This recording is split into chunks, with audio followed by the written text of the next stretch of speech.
Spoilers ahead. In the beginning of the movie, we see Connor, who comes out of jail and moves forward. He meets Garrett, who says to him, "You went to jail for me. I will never forget this. I want to help you." Connor says, "Okay, from today onwards, don't show your face to me." Garrett gets angry and leaves from there. To know what happened between these two, you must watch the explanation video I made on the Code 8 Part 1. You'll find link in description below. Now, coming back to the movie. In the news, it's mentioned that robots along with the police were killing mutants, which led to an officer named King creating new dog robots. Unlike the previous ones, these weren't lethal. The story unfolds 6 months later, where drones are monitoring everywhere. There's a girl named Pavani waiting for her brother Tarek. Tarek arrives, and both siblings come home and have dinner. Tarek asks Pavani how her studies are going. Pavani replies that she needs a few books for her class, but she'll manage without them for now. Tarek reassures her to focus on her studies and promises to arrange money for the books. Meanwhile, Garrett is spotted at his base, where his drug business has flourished significantly. Alongside, he keeps many mutant kids at the base. He heads downstairs, where Tarek is also there with many boys, selling their goods and taking his share of the money. Tarek shows Garrett his powers, where he can touch anything and take its color. He mentions that he wants to do bigger things now, besides drug dealing. Garrett's guard grabs Tarek and pushes him away. Tarek's friend helps him up. On the other side, an officer tells everyone, including ordinary people and mutants, that "I also used to live here, I'm just like you, and we've endured the oppression of robots for quite some time. But now, we've created special kinds of K9 robotic dogs that don't kill enemies but knock them down by hitting their legs, and if those people surrender by raising their hands, we let them go. These K9 robots never harm anyone." Everyone applauds for them. At night, Garrett gives his two companions a bag and says pickup is in 10 minutes. They make their way forward, with Tarek trailing behind. Tarek arrives at a spot where he sees the people dumping their money-filled bags into a trash bin. As they leave, he sneaks over and steals the money from the bin. Just then, officers arrive, prompting Tarek to hide. Officer sees the empty bin. King remarks that it doesn't matter who took it, but Garrett will have to bear the consequences. Officer starts searching and spots Tarek hiding. He takes the bag and runs away from there. Officer sends AK-9 to catch him, which catches Tarek at one spot. Tarek raises his hands to surrender, but King orders his officer to kill him. K9 gives Tarek a dosage of drug, which kills him. Pavani witnesses all this. The K9 attacks Pavani. The next day, we see Connor, who regularly does cleaning work at a community center. Officer Davis meets him there and says that you went to jail instead of Garrett. He has started a significant business by selling drugs, where he manages everything with the police. "I want you to help me." Connor says that he doesn't work with Garrett anymore. Davis says that this is his number where he can always be of help, and leaves.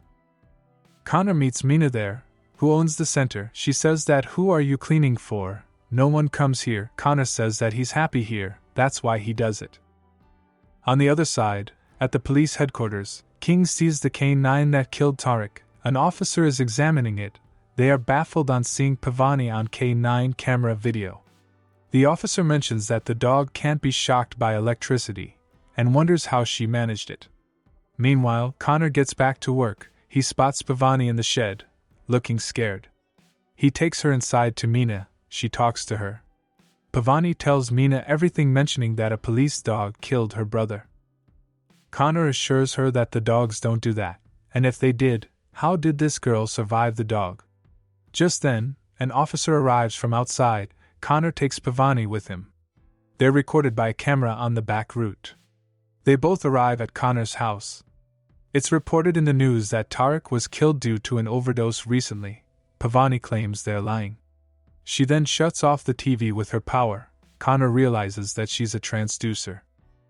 Pavani says that she can hear the officers coming. Officers arrive with K9 dogs, entering the building.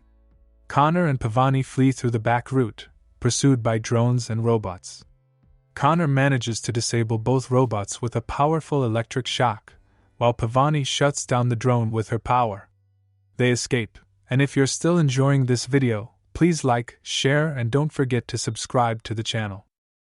Meanwhile, Connor meets Garrett at a hotel, where Garrett asks what Connor wants now. Connor says he needs to get someone out of the city. Garrett says it's that girl, whose brother was killed by officers and they want to capture her. Her powers are remarkable, as her brother worked for me, but he betrayed me and my business partner. Connor asks how he knows all this.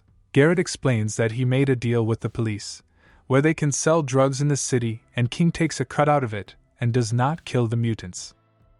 He's ready to handle the girl, taking full responsibility, but she saw what happened with her brother, so she is a witness and they have to erase it from her mind, otherwise, the officers will kill her. Connor agrees. All three of them come to a house where a woman guides Pavani to sit opposite side of her daughter. The girl grabs Pavani's hand and reminds her of everything about her brother, slowly making her forget everything. Seeing this, Connor realizes that they are not just erasing one memory. He asks them to stop. The woman says she has to erase every memory of her brother from her mind, but Connor says no, you can't do that. Garrett's gang member interrupts him. Connor grabs and shakes his hand, causing water to pour from a pipe due to the heat of the fire. This stops the work of erasing Pavani's memories. Garrett sees Connor there, who is quite angry. He increases his electric powers in the water, giving a big shock to all of them. He escapes with Pavani, and both of them come to Mina's house, where Mina takes care of Pavani. They leave in the car. While Mina is monitored by a drone, Kings asks his officer to send Garrett the news about them. In the car, Connor says that Pavani should forgive him, and he shouldn't have done that. Pavani says that they tried to erase all memories of her brother, and it was quite bad. Mina says that she knows Connor, who sometimes messes up but has a clear heart. On the other hand, Garrett approaches them and he takes them out of their car, while King deploys 2 robots to observing them from robots' perspective. Connor says to Garrett that this is how he will repay the favor by killing a child. He also says that you are a pawn working for the police. Garrett says he did all these things, and he built his entire business empire through his hard work.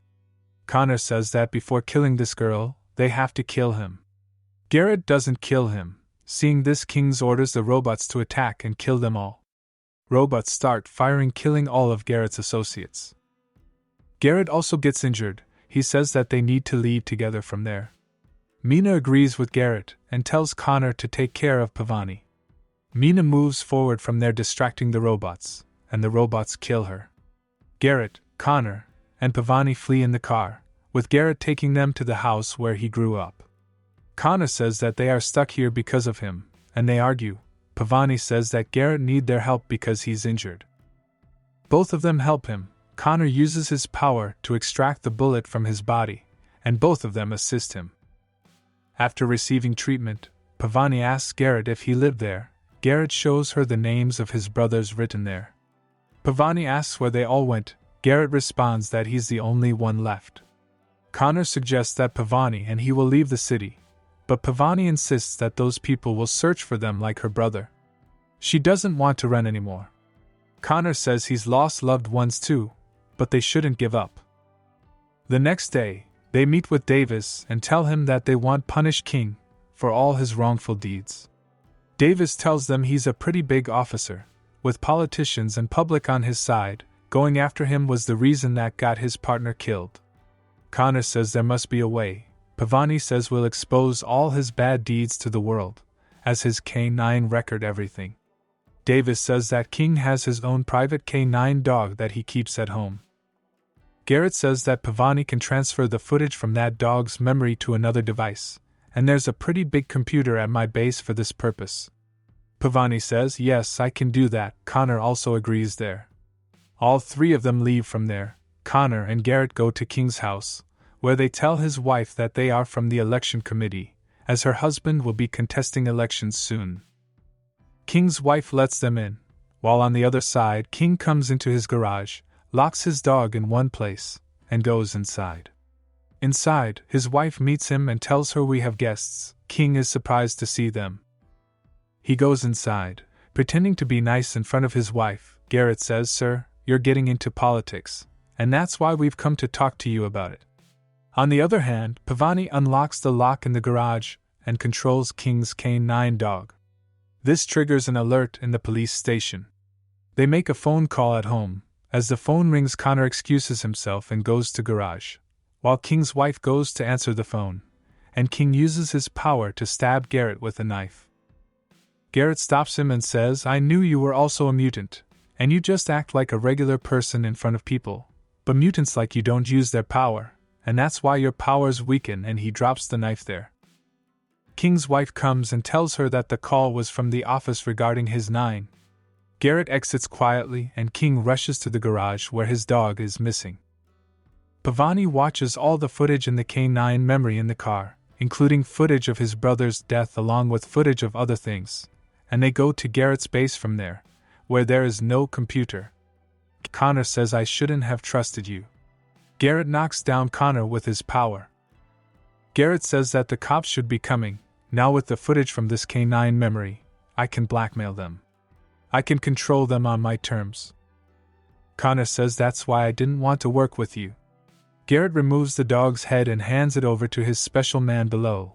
While the entire police force arrives, Garrett comes down and meets King and says that the head of your dog is in my hands, from which I have extracted all the data, and from now on, I will only give you half the money, and you will not interfere in our work in any way. And King says, "I don't agree to this." He stabs him and cuffs him to a side. The police enters the building and confronts the mutants inside. Connor and Pavani go down the back path. Suddenly, a gunshot rings out, drawing the attention of the media and everyone present. Connor and Pavani press forward, where they encounter a dog. Connor tries to attack it with his power, but it remains unaffected and attacks him instead. Connor fights back with all his might, delivering a powerful blow that causes a blackout in the building. The dog shuts down for a moment, but then starts up again and starts attacking Connor. Pavani steps in and takes control of the situation. Officer brings another dog, prompting Pavani to release her K9 dog, which swiftly attacks and eliminates the officer's dog. Pavani's dog then approaches the officer, who fires shots, one of which hits Pavani. Seeing this, Connor rushes to her aid. Connor takes her outside, but another K9 attacks them. Garrett intervenes, overpowering the dog, while Davis arrives and stops all the officers. Connor calls over a media girl. Pavani, using her powers, transfers all the footage from the K9 memory into the camera, broadcasting the entire recording worldwide for everyone to see. King approaches and tries to attack Pavani, but Garrett, using his powers, stops him. The officers arrive and apprehend him, leaving Pavani and Connor wounded on the ground. The story unfolds months later, where Connor is still cleaning at the community center. He opens the door and children come running in to play. Connor finds joy in this scene. Connor meets Pavani there, and she remarks that Mina would have liked the place. Meanwhile, on the other side, it's reported in the news that King got caught due to his corrupt deeds, and the government is still experimenting with new things to control the mutants, along with the increased use of psych drug in the city. Garrett is quite pleased to see this news while in jail.